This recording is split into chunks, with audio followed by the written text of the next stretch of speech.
Bonjour, je suis Édith Cresson.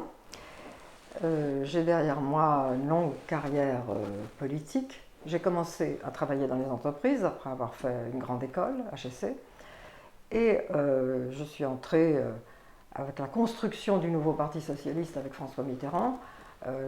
J'ai fait un peu tout. J'ai été députée, maire, conseiller général. J'ai siégé au Parlement européen et après avoir été plusieurs fois ministre, j'ai été Premier ministre.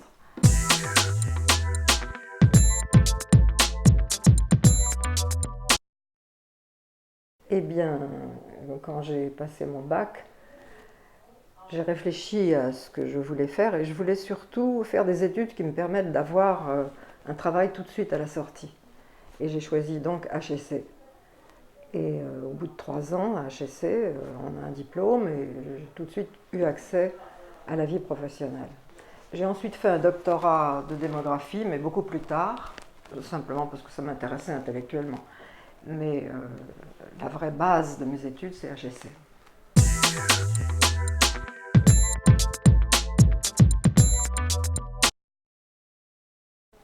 Eh bien, en sortant d'HEC, j'ai travaillé dans plusieurs cabinets de consultants. Ça m'a beaucoup intéressée parce que c'était justement très varié. Je ne pensais pas à ce moment-là faire de la politique. Je n'ai fait de la politique que parce que j'avais une très bonne amie, Paulette de Crène, qui était avec moi à HEC et dont le père connaissait François Mitterrand. Et c'est elle qui m'a fait venir à l'occasion d'une élection présidentielle bien avant 81. Et j'ai fait 3 semaines de campagne. J'ai quitté mon travail pendant 3 semaines et j'ai fait 3 semaines de campagne. Et ça m'a beaucoup intéressée, ça m'a plu. D'autant que nous devions prendre beaucoup d'initiatives toutes seules, puisque tous les collaborateurs de François Mitterrand étaient en tournée dans toute la France pour la campagne. Donc voilà, ça m'a intéressée. Puis ensuite, je suis venue à des réunions de ce que François Mitterrand a créé, c'est-à-dire la Convention des institutions républicaines. J'ai participé, il y avait des débats, il y avait des confrontations. Et je n'ai quitté mon travail professionnel que beaucoup plus tard, quand le Parti socialiste a été créé à nouveau en 1971. Et là, j'ai été secrétaire nationale à la jeunesse. Donc, je n'ai fait que ça. Voilà. Puis ensuite, je me suis présentée à des élections, on m'a envoyé me présenter à Châtellerault, circonscription imprenable, mais en 3 semaines de campagne, j'ai quand même fait un très bon score. Et ça m'a intéressée, je me suis beaucoup intéressée à la ville de Châtellerault, qui a une histoire qui est intéressante, une ville ouvrière, qui a eu un rôle important dans la résistance, qui est une ville qui me parlait. Et donc, je me suis implantée là, et au bout de quelques années, après l'élection de François Mitterrand, je me suis présentée aux élections législatives encore. Là, je suis passée en 81. Et puis j'ai été élue maire de Châtellerault plus tard. Et avant, j'avais été maire d'une petite commune rurale à côté de Châtellerault. Et encore en même temps, si je puis dire, j'ai été au Parlement européen. Voilà. Donc j'ai fait, si vous voulez, mes classes en quelque sorte.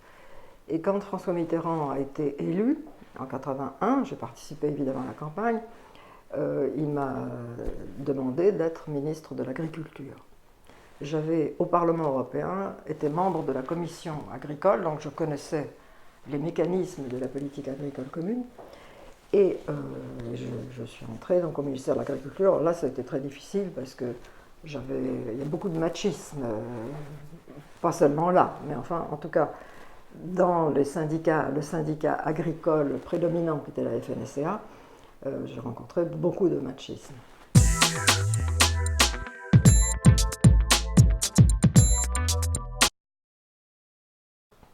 Après l'agriculture, j'ai donc eu le commerce extérieur. Alors autant à l'agriculture, c'était très difficile parce que les agriculteurs... Le président du principal syndicat agricole a dit « On voit le mépris dans lequel le président de la République tient l'agriculture puisqu'il a nommé une femme à ce poste. » Voilà, ça a commencé comme ça. Après, c'était effrayant. Dès que je voulais visiter une ferme, ils voulaient me jeter dans la fosse à purin. Donc il fallait m'extraire en hélicoptère, ça a été un combat. Après, au commerce extérieur, c'était pas du tout comme ça. Les chefs d'entreprise étaient des gens normaux, quoi. Et donc là, j'ai pu faire des choses très intéressantes. Ça m'a beaucoup plu. Ensuite, pas mal de temps après, j'ai été ministre de l'Industrie et du Commerce extérieur, puis ensuite des Affaires européennes. Et puis quand j'étais aux Affaires européennes, j'arrivais pas bien à faire ce que je voulais parce que j'étais bloquée, et toutes sortes de blocages internes, en particulier le ministre des Affaires étrangères, Roland Dumas, ne me donnait aucune information. Donc j'ai démissionné pour créer une entreprise pour aider les entreprises françaises dans les pays de l'Est. C'était après la chute du mur de Berlin. Et donc beaucoup d'entreprises françaises souhaitaient s'implanter dans les pays de l'Est, ne savaient pas trop comment faire. Donc j'ai créé avec un partenariat avec Didier Pinot-Valenciennes, on a créé une entreprise pour aider les entreprises françaises. Et c'est à ce moment-là que François Mitterrand m'a un jour convoqué et il m'a dit qu'il souhaitait que je devienne Premier ministre. J'ai commencé par refuser parce que d'abord j'avais une activité professionnelle qui me plaisait et d'autre part c'était la fin du deuxième mandat de François Mitterrand, il était déjà malade. C'était très dur et il y avait beaucoup de candidats pour être Premier ministre parce que tous ces messieurs, bien sûr, pensaient que ça leur revenait. Et je savais qu'ils seraient furieux. Je n'imaginais pas à quel point c'était difficile. Là, j'ai eu les pires difficultés. Je me souviens que le ministre, quelqu'un qui avait été ministre de la Recherche, M. Daubert, a dit, et je cite, « Voilà la Pompadour ». J'avais été élu député, maire, conseiller général.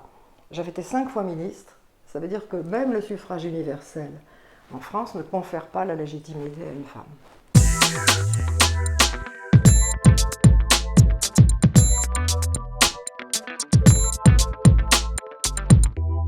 Mais les hommes ne tolèrent pas, il y a des femmes parce qu'il y a eu des règles, la parité, enfin on a exigé François Mitterrand par exemple pour les listes aux élections européennes, il voulait mettre un homme, une femme dans la liste. Donc je me souviens, ils appelaient ça la liste Chabada.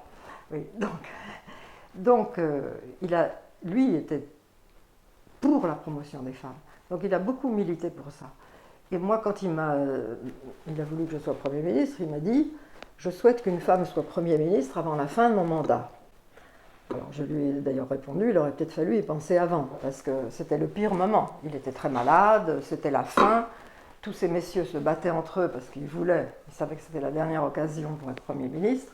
Et donc, franchement, j'ai eu tout le monde, la plupart, pas tous, mais la plupart, contre moi, avec des manœuvres terribles pour me discréditer auprès de la presse, ils racontaient n'importe quoi. Donc j'ai eu des difficultés énormes.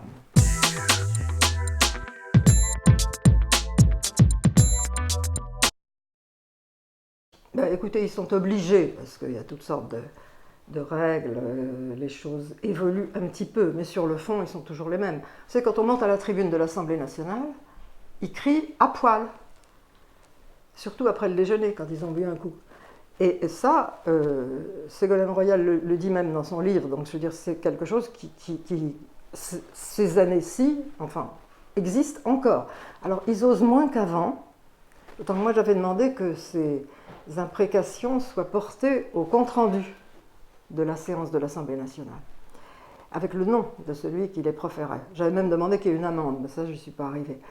Mais il y a toujours ce climat. Et ce contexte existe principalement en France, parce qu'on parle toujours des pays du nord de l'Europe qui sont très démocratiques, la Suède, la Norvège, même la Grande-Bretagne, où ces problèmes ne se posent pas. Mais si vous allez en Espagne, en Italie, c'est beaucoup mieux qu'en France sur ce plan-là.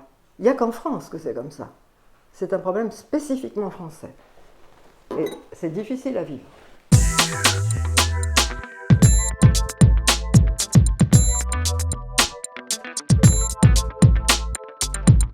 Oui, ça ne m'étonne pas du tout. Ça ne m'étonne pas parce que c'est un risque à courir pour un président, prendre une femme.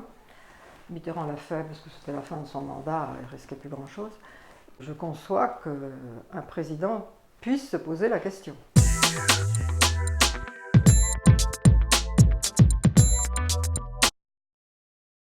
Ben, moi, je leur dirais qu'il ne faut pas baisser les bras, il faut continuer à combattre. C'est une cause qui est, je dirais, plus importante en France qu'ailleurs, parce que le combat est plus difficile en France que dans tous les autres pays comparables. Et donc, je leur conseillerais de se battre.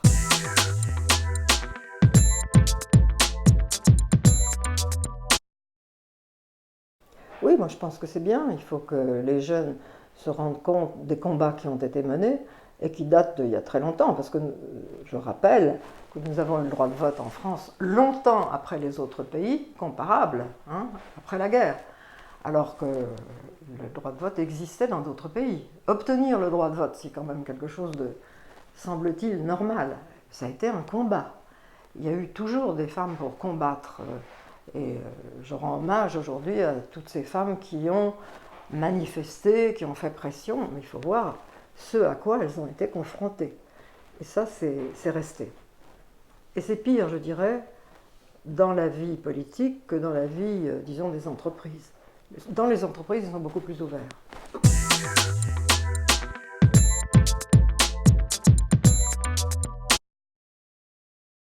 J'ai créé les écoles de la deuxième chance pour donner une chance à des jeunes qui n'ont pas bien étudié à l'école. Et donc, aujourd'hui, nous avons 15 500 jeunes par an qui passent dans nos écoles avec des taux de réussite entre 60 et 70%. Et ce sont des jeunes qui ne maîtrisent pas les savoirs de base, c'est-à-dire lire, écrire, compter, mais qui en plus ne sont jamais sortis du quartier où ils habitent. Donc ils ne connaissent rien. Donc le réseau des écoles de la deuxième chance fonctionne. Et à côté du réseau, j'ai créé une fondation pour tout ce qui est périscolaire, c'est-à-dire des voyages, du théâtre, du cinéma, pour faire des expérimentations diverses, des rencontres sportives chaque année. Vous voyez, des choses comme ça. Donc, pour les sortir de leur milieu d'origine, qu'ils n'ont jamais quitté, et leur montrer autre chose.